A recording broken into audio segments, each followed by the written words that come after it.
한동훈 전 대표가 보수 재건을 이야기하면서 지난번 아마 경동시장 때도 같이 가셔서 연설도 하시고 또 이제 지금 서문시장 또 구포시장 등등을 가서 했는데 이제 한동훈 전 대표가 항상 하는 이야기가 이제 보수 재건이라는 이야기를 합니다. 근데 이제 배 의원께서 보시기에는 보수 재건이라는 게 어떤 내용과 실체를 갖고 있지? 라는 부분에 대한 어떤 많은 국민들이 좀 의문이 있을 것 같아요. 공적 책임이라고 저는 이야기하고 싶습니다. 지금 조금 전에 제가 홍 시장님에 대한 이야기도 했는데요. 예전 정치를 저는 선배들의 정치 방식을 잘 모르겠습니다. 저 또한 뭐 뉴스를 통해 보거나 책을 통해서 읽은 게 전부인데 이를테면 이런 방식으로 생각하신 것 같아요. 초선 국회의원에 진입하거나 정치 신인으로 진입을 하면 그 다음 재선, 3선 선수를 쌓은 다음에 그 다음 뭐 이를테면 시장을 나가고 광역단체장을 나가고 그 다음에 무슨 뭐 장관이나 이런 뭐 그 이외에 할 수 있으면 하고 더 좋으면은 대통령까지 간다. 이른바 무슨 기업에 승진하듯이 정치를 하는 그 방식에 대해서 그것이 정치인으로 성장한다. 그 당연한 루트다라고 생각하고 모두의 꿈이 대통령이어야 되는 그런 시대가 있었던 것 같은데요. 그래서 뭐 이른바 총재라는 게 있어서 서열이 생기기도 했고요. 저는 새로운 보수 정치는 국민에게 공적인 책임, 그러니까 부여받은 저희 정치인들, 특히 국회의원들과 선출직의 모든 정치인들은 잠시 채용된 사람들이라고 생각을 하거든요. 바쁜 국민의 삶을 대신해주는 서비스직을 가진 사람들이라고 생각하는데 그만큼의 책임을 다하고 본인이 생각하고 또 그 표를 주시는 유권자들이 생각하기에 당신의 책임은 쓸모는 여기까지 다 했다라는 그 한계가 끝나면 빨리 인정하고 물러나 줄 수 있는 자신의 퇴로를 열어놓는 정치가 새로운 정치라고 생각을 하고 그래야지만 현재 저희가 하는 일, 국회의원으로서의 입법과 어떤 정책에 대한 의무, 국민에 대한 봉사의 의무를 다 할 수 있다고 생각하고 그래야지만 더 큰 정치, 자유와 뭐 저희가 이야기하는 거대 담론인 민주주의를 지키는 이런 것들도 하나하나 벽돌 쌓듯이 이뤄낼 수 있다고 생각합니다. 저는 한동훈 대표가 항상 이야기하는 부분이 제가 그동안 생각해온 바랑 아주 똑같이 동일해서 공감을 많이 하는데요. 본인도 이렇게 이야기합니다. 나의 쓸모가 다해지면 나는 정치 안 해도 된다. 저 또한 마찬가지거든요. 지금 그 노선을 생각하고 함께 가는 많은 저희의 정치 동지들이 그런 식의 방식으로 정치하고 있다는 것을 좀 국민들이 알아주셨으면 좋겠고 다선을 하고 장관을 하고 총리가 되고 대통령이 되는 것이 중요한 것이 아니라 국민에게 채용된, 임용된 그 순간 동안 얼마나 많은 성과를 발휘할 수 있는 사람들인지를 봐주시고 적어도 제가 이번 서울 선거를 통해서 후보를 내고 그분들을 저희 서울 시민들께 소개하는 바는 그런 사람들을 선보이고 싶다라는 그게 최우선이니까요. 좀 알아봐 주셨으면 좋겠습니다. 제가 이제 직업이 아무래도 뭐 정치를 관찰하는 직업이다 보니까 정치인들을 이렇게 쭉 보고 있는데 특히 이제 배현진 의원 같은 경우는 이제 이철규 의원하고 굉장히 각을 세울 때 제가 깜짝 놀랐어요. 뭐냐면 당의 실력자에 저렇게 한다는 거 그거는 뭐 쉽지 않은 행동일 테고 그 다음에 올 수 있는 여러 가지 어떤 비난도 있을 수 있는데 근데 그 내용이 개인적인 내용이 아니라 기본적으로 이 당의 공천이나 등등에 대한 그런 문제였고 또 사실 지금 같은 경우도 이제 한동훈 전 대표를 많은 사람들이 배신자라고 이야기하는 사람도 있잖아요. 왜냐하면 윤석열 대통령이 너 법무장관 시켜주고 다 시켜줬는데 네가 배신하면 어떡하냐라는 이야기를 하는데 아까도 말씀하셨지만 정치에 대한 근본을 하는 이유가 내가 어떤 자리에 가는 게 아니라 내가 국민들을 위해서 뭘 할까, 뭘 해줄 수 있을까, 그럼 내가 어떻게 헌신할까 이런 부분에 대한 거 아닌가요? 저는 그렇게 생각합니다. 특히 이제 보수 유권자들의 성향이 그러신 것 같아요. 점잖고 웬만하면 좀 서로 화합해서 잘했으면 하는 기대가 크시고 하다 보니까 그런 이야기, 지금 이철규 의원의 이야기를 하셨는데요. 그런 안에서 이거를 하면 안 된다라는 네거티브한 이야기를 했을 때 저 중불나게 왜 저러지? 안에서 내부 총질 하나라는 불편함이 당연히 있으실 것 같아요. 저한테도 마찬가지시고 이른바 한 대표한테도 마찬가지실 거고 여러 의원들한테도 그런 감정을 느끼신 바가 있을 텐데요. 하면 안 되는 선택을 과감하게 하지 않는 것도 용기라고 생각을 하거든요. 당시에 저희가 그 22대 총선에서 윤석열 당시 대통령께서 하면 안 되는 선택들을 하셨습니다. 호주 대사 문제나 그 의정 갈등의 문제에서 국민들이 지금 하면 안 된다라고 국민들의 목소리가 이만큼 팽창해서 올라와 있는데 그 목소리를 수용하는 국민들에게 선출된 공직자회사가 아니라 그냥 내 말을 믿고 갑시다 좀 이라고 오히려 거꾸로 압박하는 그 지도자의 모습을 보이시면서 그렇죠. 저희가 모두가 실패했거든요. 그랬기 때문에 가장 대통령의 가까이에서 많은 것을 혜택을 누리고 그리고 그러니까 실세라고 불리지 않았겠습니까? 네네. 그 이미지를 갖고 있는 분이 다시 원내대표나 당의 지도부로 나서면 안 된다고 생각했어요. 그것은 국민을 3번 배신하는 일이라고 생각을 했기 때문에 자중해 주십사 부탁을 드렸는데 잘 되지 않았고 그래서 구태여 제가 욕먹을 각오를 하고 목소리를 냈던 거죠.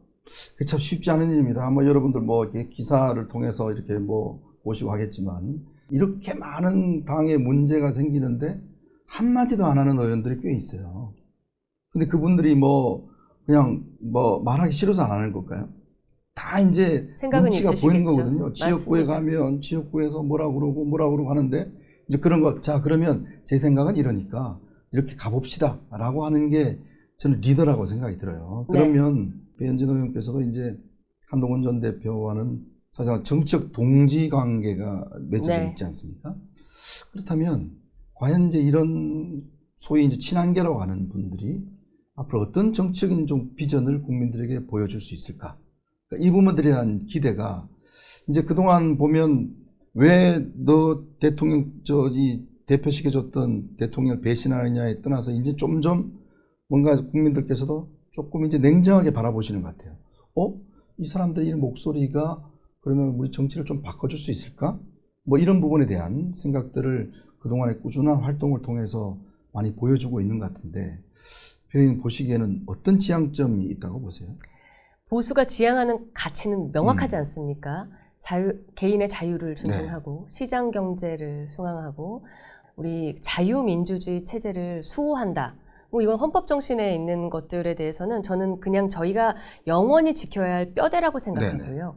다만 방식, 그러니까 국민께 그것을 보여드리는 방식, 저희가 실현하는 방식에 있어서는 과거에 이제 그 소위 말하는 우리 정치인, 국회의원, 막 이 나 높은 뭐 지위 높은 사람이야라고 해서 제가 그 이제 약간 선거 때도 재미있게 나으리라고 이제 표현을 했거든요. 그러니까 국회의원 나으리, 영감님의 마인드가 아니라 서비스하는 저희 공직자의 마음에서 더 유연하게 그 방식이 이제껏 보수가 해오지 않았던 방향이더라도 국민들께서 원하시면 적극적으로 검토해서 할 수 있는 저자세와 용기가 좀 필요하다고 생각하는데요.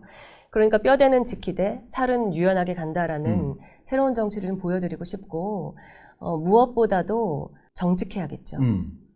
선의를 가진 정치인들이어야 한다고 생각합니다.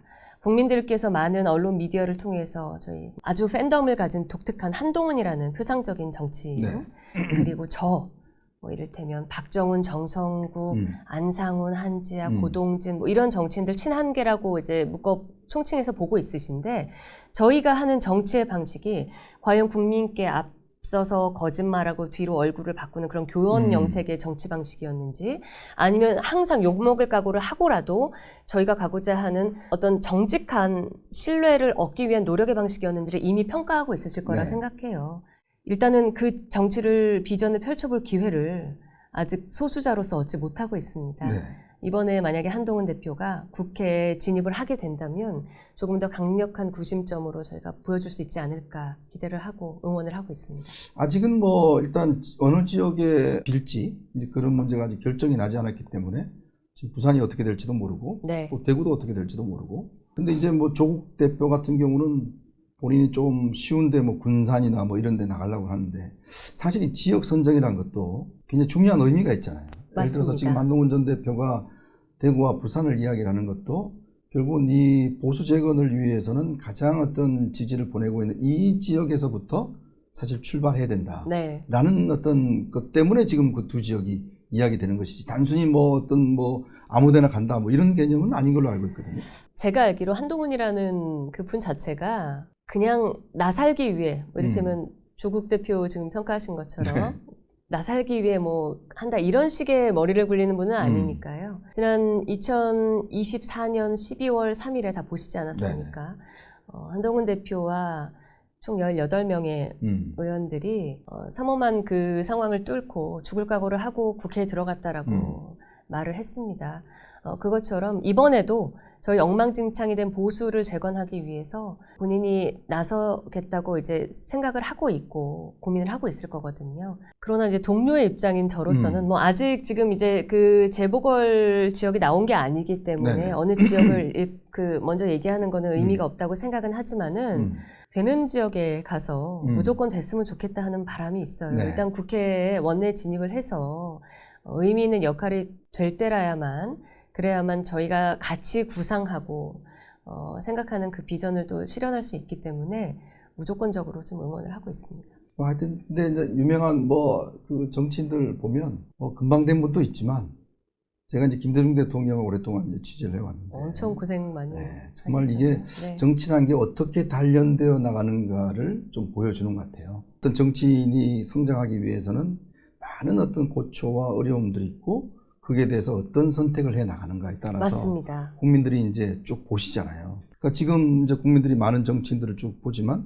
이제 그런 데서 이제 국민들이 언제 딱 당신이 이제 이때 해봐라 네. 기회다 네. 라고 할 때 아마 이제 국민들이 기회를 주시는 것 같아요. 그러니까 이번 선거에서 뭐 잘 되면 좋지만 또 그렇지 않다 하더라도 그게 아까도 말씀드렸지만 결국 국민이 언젠가는 불러있기 때문에 항상 정치인은 준비를 하고 있어야 되는 게 아닌가라는 또 생각도 들거든요. 맞습니다. 저도 2018년도에 처음 송파에 네. 갔을 때 실은 당시 그 홍준표 자유한국당 대표가 뭐 이길 거야라고 그렇게 부르신 게 아니에요. 거기 이제 자유한국당에서 저한테 질 것을 감안하고 부르셨거든요. 네. 그리고 실제 낙선을 했습니다. 네. 그리고 2년 동안 정말 떼꾸정물 꼬질꼬질하게 저는 너무 힘들었어요. 네. 뭐 벌이도 없고 그런 상황이었는데 그게 지금의 제 수준의 정치를 하는데도 굉장한 큰 자양분이 됐거든요. 그렇죠. 근데 한동훈 대표의 얘기를 이제 이왕 하셨으니까 한동훈 대표가 이제 법무부 장관이었던 한동훈에서 지금 정치인, 본인이 꿈꾸는 지도자로 성장하기까지 이 많은 시련은 저는 무조건적인 자양분이라고 생각합니다. 네. 본인을 위한. 그리고 그것을 잘 이겨낼 강력한 힘이 있는 분이고 무엇보다도 여기 있는 저와 또 같이 저희가 원탁이라고 하거든요. 네. 저희는 그 선배 어르신들 하시던 그런 총재식의 정치를 지향하지 않습니다. 예, 같은 동료로서 그 원탁에 앉은 저희 모두라고 생각을 하는데요. 이 동료들이 단단하게 같이 성장할 것이기 때문에 기대하시는 만큼 실망하지 않는 모습을 언젠가 보여드릴 수 있지 않을까 하고 있습니다. 같이 이렇게 정치해 보시면 좀 단점도 있죠. 있죠. 뭐 이거 당연히 좀, 있죠. 뭐 이런 것 좀 고쳐야 되겠다 뭐 보이시는 지점도 있어요. 제가 한번 그런 질문을 한 적이 있습니다. 예전에 이제 우리 그 국민의힘의 비대위원장으로 총선 전에 왔을 때 여의도 문법을 하지 않겠다라고 본인이 발표한 적이 있어요. 맞아요. 여의도 문법으로 하지 않겠다. 근데 저는 그 취지는 뭔지는 그때도 능히 다 이해는 했습니다. 그러나 굉장히 정치 초보적인 말씀이었다라고 생각을 하고 여의도 문법이 필요한 이유가 있거든요. 그러니까 그 여의도 문법을 본인이 받아들여서 그것을 자신의 문법으로 풀어나가는 게 지도자의 역할이라고 생각하는데 아마 지금 이제 여러 가지 그 시련과 고초를 겪으면서 한동훈 대표가 그 지점에 대해서 이해를 했을 거라고 저는 굉장히 영민한 분이기 때문에 생각을 하고 이제 저희끼리 식사하면서 그 여의도 문법 아예 안 쓰시겠다고 한 거 아직도 유효하냐라고 했더니 그냥 웃더라고요. 그러니까 저희가 같이 정치하는 같은 노선을 국민을 바라보는 정치, 새로운 보수를 지향하겠다라는 그 노선을 이해해 주시는 국민들이 보시기에는 앞으로도 지금 말씀하신 똑바른 제대로 된 선택을 해 나가겠다 그런 약속을 좀 드리고 싶습니다.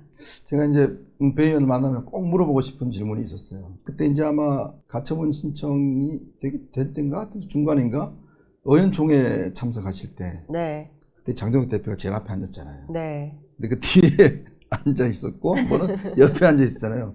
그 사진이 굉장히 이제 화제가 됐어요. 그 다음에 보니까 뒷자리를 그 장동혁 대표 측근들이 쫙 앉았더라고요. 저때 뒤에 앉으신 원래 의도하신 건가요? 아니면 자연스럽게 되신 건가요? 일단 첫날은 빈자리가 거기 그 예결위장에서 사진 찍힌 날 말고요. 네네. 그 이전에 예결위장에서 의총을 한번 했을 때 도착하니까 빈자리가 장동혁 대표 뒷자리밖에 없더라고요. 그리고 그 다음에 이제 사진이 찍혀서 화제가 된 날은 네. 실은 징계가 된 이후였기 때문에 저는 그 징계가 당연히 부당하다고 생각했고 대표와의 면담이나 뭐 이른바 지도부의 면담 저한테 필요하다고 생각했습니다. 네네. 그런데 일절 응하지 않았어요. 첫 번째 그래서 대표와 직접 눈을 마주보고 이야기해야겠다라는 생각이 있었고 두 번째는 제가 그 누구보다도 당당하기 때문에 괜히 공연히 의총장 구석에 앉아 있을 필요가 없다. 예, 대표 뒤에 앉아야겠다라는 생각을 했죠. 그런데 그 이후에 제가 이제 서울시당 그 문제 때문에 뭐 저희 그 구성과의 뭐 얘기를 하느라고 네. 의총을 못 갔어요. 네. 의총을 못 가는데 그날 공교롭게도 장동혁 박준태, 대표의 뭐 비서실장 강명구. 및 수석 대변인 네. 및 뭐 이런 분들이 네, 조직부총장 뒤에 그 방호벽을 세우고 네, 있으시더라고요. 그래서 제가 부담스럽고 좀 무섭긴 하셨구나 네. 그런 생각을 했습니다. 참 아주 재미있는 장면이었습니다. 자, 이 문제도 하나 짚어가야 될 것 같아요. 지금 사실은 여당이 선거가 얼마 남지 않았는데 네. 이재명 대통령 지금 공소 취소 관련해서 국정조사를 지금 하고 있잖아요. 네.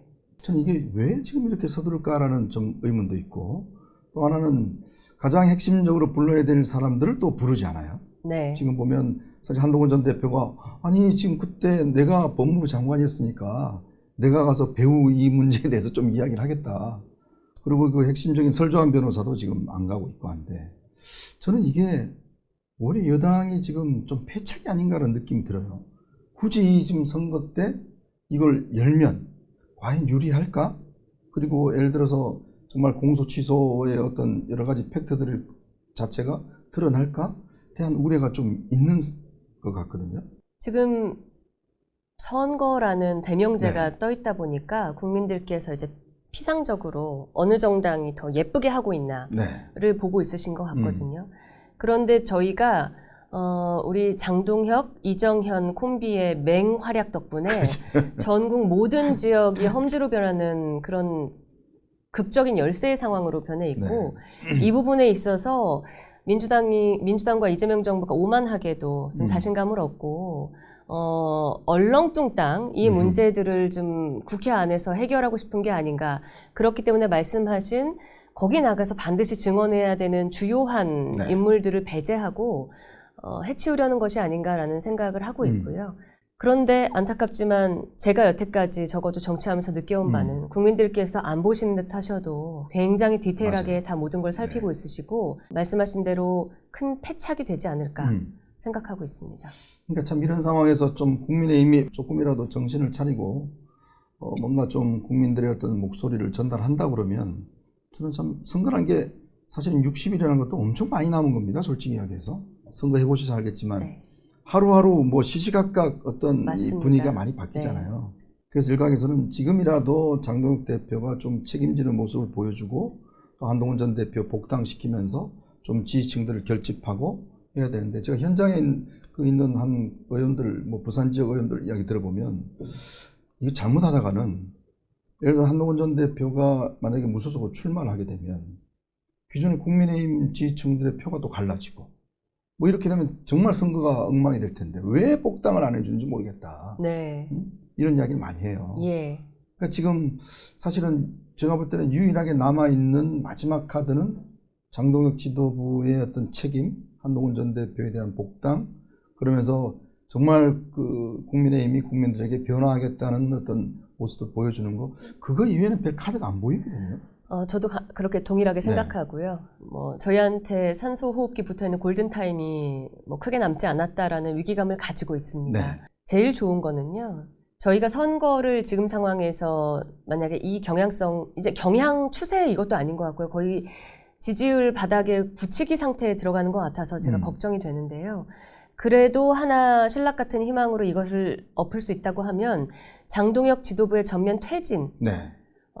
아니면 이선 후퇴, 적어도 그걸 못한다면 그 정도는 되어야지만 국민들께서 국민의힘이 좀 바뀌려고 하는구나라고 봐주실 것 그렇죠. 같고요. 그런데 요원한 것 같습니다. 지금 제가 예전에 그 이제 대한과 미래에서 좀 당권파 쪽에 가까운 네네. 모 의원님, 대한과 미래를 이끌던 의원님이 얘기하시는 걸 가만히 보면서 그 표현에 되게 흥미를 느꼈는데 우리 당에는 쇄신파와 돌파파가 있다. 돌파파? 네, 그러니까 이거를 돌파하자. 네. 그러니까 윤호긴 이런 거 지금 버리고 우리 절윤하고 쇄신해야 된다라는 이 쇄신파의 주장이 있고 그냥 밀고 나가자. 국민들께서 포기하고 네. 누가 이기나? 우리의 콘크리트 지지층도 지키고 그러면 여기에 탄력이 붙어서 붙을 것이다. 네. 라고 이야기하시는 거를 듣고 제가 속으로 기함을 했어요. 아. 그런데 장동혁 지도부의 지금 마인드가 그거죠. 지금 두 번째 후자의 그거거든요. 그러니까 아직도 절윤 선언이 그것 때문에 오히려 내가 실패했다. 내가 하루에 메시지를 2개씩 내겠다. 네. 미디어 대변인들이 나와서 이것을 강변해라. 네. 지금 돌파하겠다라는 입장인데요. 되는 일이 없는 선택을 하고 있는 거죠. 그러나 선거 후보들은 전국의 수천 명의 선거 후보들은 언제까지나 장동혁 지도부의 인질로 남아있지는 않을 겁니다. 이미 저희한테 서울시당에 면접을 보러 오는 많은 후보들이요. 다 흰색 점퍼를 입고 있으신 거예요. 그래서 제가 물어봤습니다. 왜 빨간 점퍼 안 입으세요? 이거 입으면 거리에서 욕하고 본인들 너무 싫어하신대요. 근데 이 분들께서 본인의 생계와 정치적 생존을 걸고 지금 가고 있기 때문에 저희한테 시한도 국민의힘에도 얼마 남지 않았지만 장동혁의 돌파하자는 그 주장이 버틸 날도 얼마 남지 않았을 것이다. 그렇게 생각합니다. 돌파파가 아니라 그냥 민심하고 한번 맞짱 뜨겠다는 그런 생각 같은데. 돌파하다가 잘못된 선택을 하신 게 윤석열 대통령입니다. 그렇죠. 네, 결국은 군을 동원했던 그런 참 아픈 사례가 있습니다. 우리 구독자분들에게 마지막 인사 한마디 부탁드릴까요? 제가 이 이현종의 뉴스쇼 정말 나오고 싶었는데 그러셨어요? 미리 전화 주시지. 아니 저기 출연진이 막 줄을 서 있으시더라고요. 하도 다들 희망하는 방송이다 보니까 그래서 올해 봄 될 때 이렇게 또 불러주셔서 정말 감사드리고요. 문화일보 뉴스쇼를 통해서 오늘 많은 또 시청자분들 만나뵙게 돼서 감사드립니다. 저희가 지금 다소 실망스럽거나 부족한 모습을 보이고 있지만 제가 오늘 와서 이렇게 열심히 말씀드린 것은 거듭나겠다라는 의지를 강력하게 가지고 있다라는 것을 좀 알려드리고 싶어서 다시 한번 나와서 말씀을 드리는 거고요. 올 봄에 이제 막 벚꽃 많이 폈던데요. 여러분들 좀 마음 따뜻하게 좀 단장하셨으면 좋겠습니다. 제가 좀 많은 정치인을 만납니다만은 배현진 의원을 이렇게 오랫동안 이렇게 좀 지켜보면서 참 속에 뭔가 이게 묵직한 게 있는 것 같다라는 느낌, 그리고 용기가 있다는 느낌을 많이 갖습니다. 참 정치인들은 여러 가지 부류가 있습니다. 그런데 정치인들이 이렇게 용기와 어떤 이 갖고 돌파하는 것은 참 어려운 일입니다. 그렇기 때문에 아마 여러분들이 앞으로 이런 정치인들을 많이 또 응원해 주시고 또 키워주셔야만이 대한민국이 앞으로 좀 잘 될 수 있지 않을까라는 생각이 듭니다. 앞으로도 많은 응원 바라면서 오늘 방송 여기서 마무리하겠습니다. 시청해주신 여러분 고맙습니다. 고맙습니다.